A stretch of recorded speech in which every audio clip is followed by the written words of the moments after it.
Друзья, у нас что, собственно, происходит? Мы пришли во второй дом, чтобы затопить камин, посмотреть его в работе, потому что были небольшие трудности с ним, в том смысле, что когда мы его обжигали, когда сделали камин, начали обжигать, и сильно коптило стекло.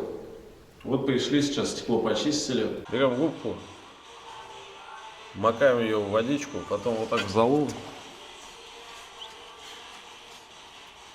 Вот так вот. И протираем.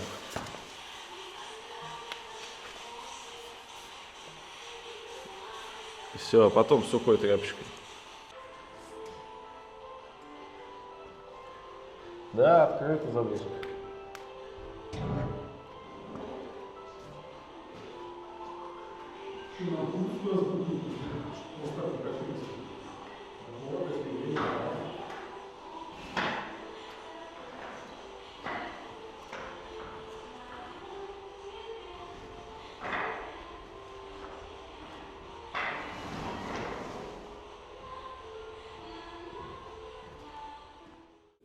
Заодно показал вам, как его чистить.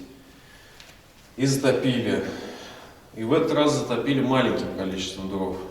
И вот, как видно, не коптит сейчас стекло. Топка рассчитана на очень маленькое количество дров, видать, потому что, когда побольше кладешь, стекло сильно закопчивает. Системы чистого стекла на этой топке нету.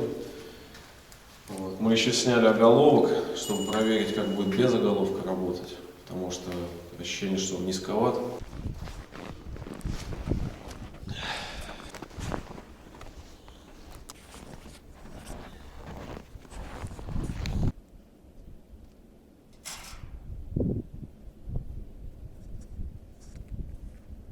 Я сейчас просто воткнусь ногами. Экстремальные печники.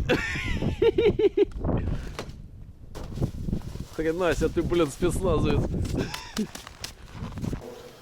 Вот. И в принципе вот у нас сам камин как выглядит здесь.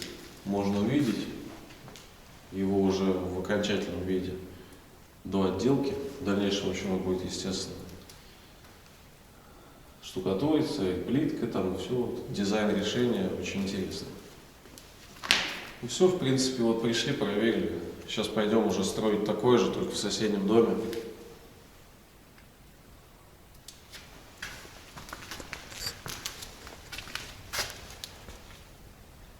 Красота. Ляпота. Вон Михаил сейчас назад оголовок поставит. Пойдем камин дальше делать.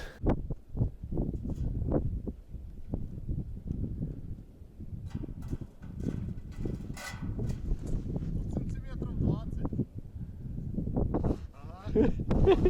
Главное дойти до него. Ты, блин, спецназовец в натуре.